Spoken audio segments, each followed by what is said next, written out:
Israel और Hezbollah का इतिहास बहुत पुराना और खूनी रहा है।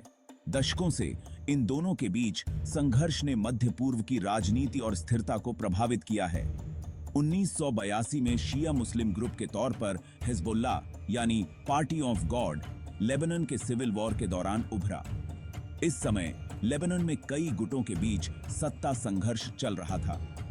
हिजबुल्लाह ने इजराइल के कब्जे का विरोध किया, जो 2000 तक लेबनान के दक्षिणी हिस्से पर था।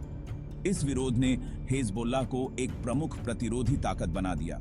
तब से कई बार शांति की कोशिशें हुई, लेकिन हिंसा के झटकों ने उन्हें तोड़ दिया, खासकर 2006 के लेबनान युद्ध ने।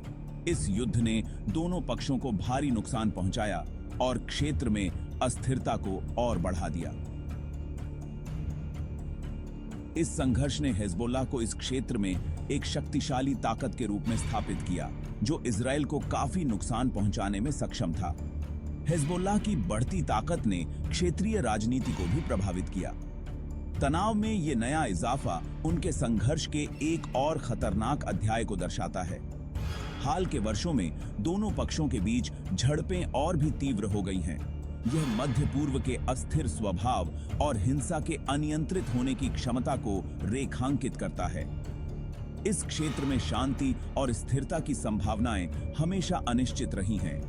मौजूदा हालात की गंभीरता को समझने के लिए संघर्ष के इतिहास को समझना बेहद जरूरी है।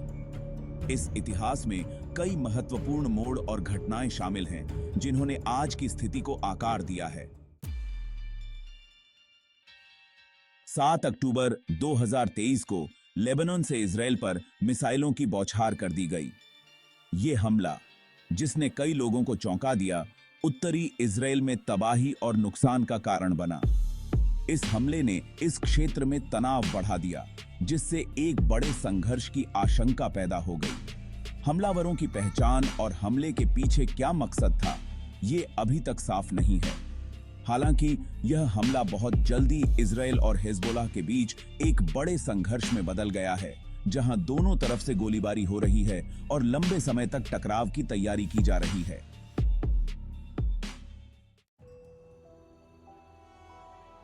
मिसाइल हमले के बाद इस बात को लेकर असमंजस है कि इसके पीछे कौन था। इस हमले ने पूरे क्षेत्र में भय और अनिश्चितता का माहौल पैदा कर दिया है। इजराइल ने जल्दी से ईरान पर इल्जाम लगाया और इस्लामिक गणराज्य पर हमले की साजिश रचने और हिजबुल्लाह को अपने हाथों इस्तेमाल करने का आरोप लगाया। इजरायली अधिकारियों का कहना है कि उनके पास पुख्ता सबूत हैं जो ईरान की संलिप्तता को दर्शाते हैं। हालांकि ईरान ने किसी भी तरह की संलिप्तता से इनकार किया है, इन आरोपों को निराधार और भड़काऊ बताया है। ईरानियन सरकार ने इस हमले की निंदा की है और इसे क्षेत्रीय शांति के लिए खतरा बताया है। हिजबुल्लाह ने भी हमले में अपनी भूमिका को लेकर चुप्पी साधे रखी है। संगठन ने इस मुद्दे पर कोई स्पष्ट बयान नहीं दिया है, जिससे स्थिति और जटिल हो गई है। जिम्मेदारी का दावा किए बिना समूह ने हमले की तारीफ करते हुए बयान जारी किए हैं और इजराइल को जवाबी कार्रवाई करने पर गंभीर परिणाम भुगतने की चेतावनी दी है। हिजबुल्लाह के समर्थकों ने भी इस हमले का समर्थन किया है। इस अस्पष्टता ने तनाव को और बढ़ा दिया है, जिससे हमले के असली कारणों का पता लगाना मुश्किल हो गया है और गलत अनुमान और तनाव बढ़ने की आशंका पैदा हो गई है।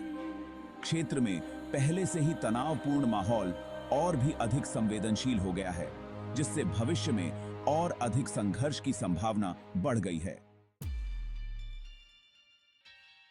शुरुआती मिसाइल हमले के बाद हिजबुल्लाह ने एक बयान जारी कर कब्जे वाले शेबा फार्म्स क्षेत्र में इजरायली सैन्य ठिकानों पर हमलों की जिम्मेदारी ली। उन्होंने कहा कि ये हमले दक्षिणी लेबनान पर इजराइल के हवाई हमले का बदला लेने के लिए किए गए थे, जिसमें उनका एक लड़ाका मारा गया था। हालांकि इजराइल ने ऐसा कोई हवाई हमला करने से इनकार किया है। यह परस्पर विरोधी बयान स्थिति को और भी जटिल बना देता है, जिससे घटनाओं के क्रम को निर्धारित करना और दोष निर्धारित करना मुश्किल हो जाता है। अनिश्चितता के बावजूद इजराइल ने हमलों का बदला लेने की कसम खाई है और तुरंत और जोरदार जवाब देने का वादा किया है। भाग 5, दुनिया की प्रतिक्रियाएं और निंदा। इजराइल और हिजबुल्लाह के बीच बढ़ती हिंसा पर दुनिया ने चिंता जताई है। संयुक्त राष्ट्र ने दोनों पक्षों से संयम बरतने का आह्वान किया है और उनसे स्थिति को नियंत्रण में रखने और आगे खून खराबे से बचने का आग्रह किया है। इजराइल का प्रबल सहयोगी संयुक्त राज्य अमेरिका ने शुरुआती मिसाइल हमले की निंदा की है और इजराइल के खुद का बचाव करने के अधिकार का समर्थन किया है। हालांकि अमेरिका ने इजराइल से अपने जवाब में संयम बरतने का भी आग्रह किया है और ऐसी कार्रवाइयों के खिलाफ चेतावनी दी है जिससे स्थिति और भड़क सकती है। भाग 6। लेबनान में मानवता पर संकट। बढ़ते संघर्ष का लेबनान के लोगों पर विनाशकारी प्रभाव पड़ा है। इजरायली हवाई हमलों ने दक्षिणी लेबनान के इलाकों को निशाना बनाया है, जिससे लोगों की मौतें हुई हैं और कई लोग अपने घरों से भागने को मजबूर हुए हैं। हालिया हिंसा से पहले ही लेबनान में मानवतावादी स्थिति भयावह थी और देश आर्थिक संकट और बुनियादी जरूरतों की कमी से जूझ रहा था। नए सिरे से शुरू हुए संघर्ष ने इन समस्याओं को और बढ़ा दिया है, जिससे लेबनान के कमजोर बुनियादी ढांचे और संसाधनों पर और दबाव बढ़ गया है। भाग 7। संयुक्त राज्य अमेरिका। दोनों तरफ से संभल कर चलना। इजराइल और हिजबुल्लाह के बीच बढ़ते संघर्ष के बीच बाइडेन प्रशासन खुद को एक नाजुक स्थिति में पाता है।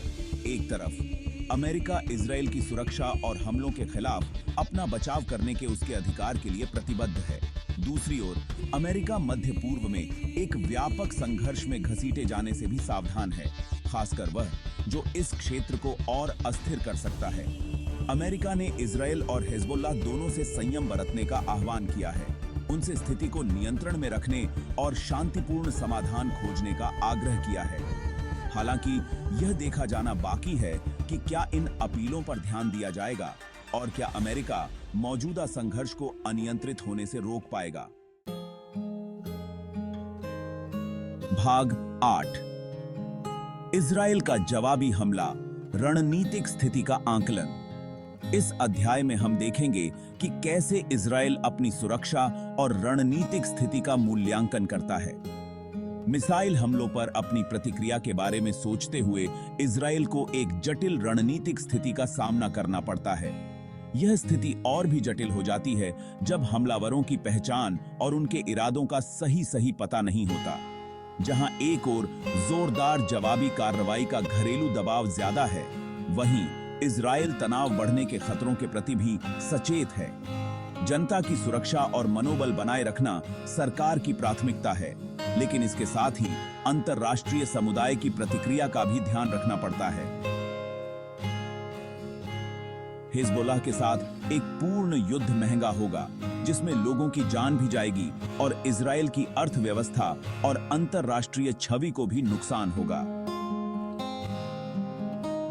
युद्ध के परिणाम स्वरूप होने वाली आर्थिक अस्थिरता और मानवीय संकट को भी नजरअंदाज नहीं किया जा सकता। इजराइल को ईरान की संभावित भागीदारी पर भी विचार करना चाहिए। ईरान की भूमिका को नजरअंदाज करना एक बड़ी रणनीतिक भूल हो सकती है, जबकि ईरान ने शुरुआती मिसाइल हमले में किसी भी भूमिका से इनकार किया है। इजराइल का मानना है कि ईरान हालिया हिंसा के पीछे है और इजराइल को निशाना बनाने के लिए हिजबुल्लाह को अपने हाथों इस्तेमाल कर रहा है। इस संदर्भ में इजराइल को अपनी रणनीति को और भी सटीक और प्रभावी बनाना होगा, ताकि वह अपने दुश्मनों के इरादों को नाकाम कर सके।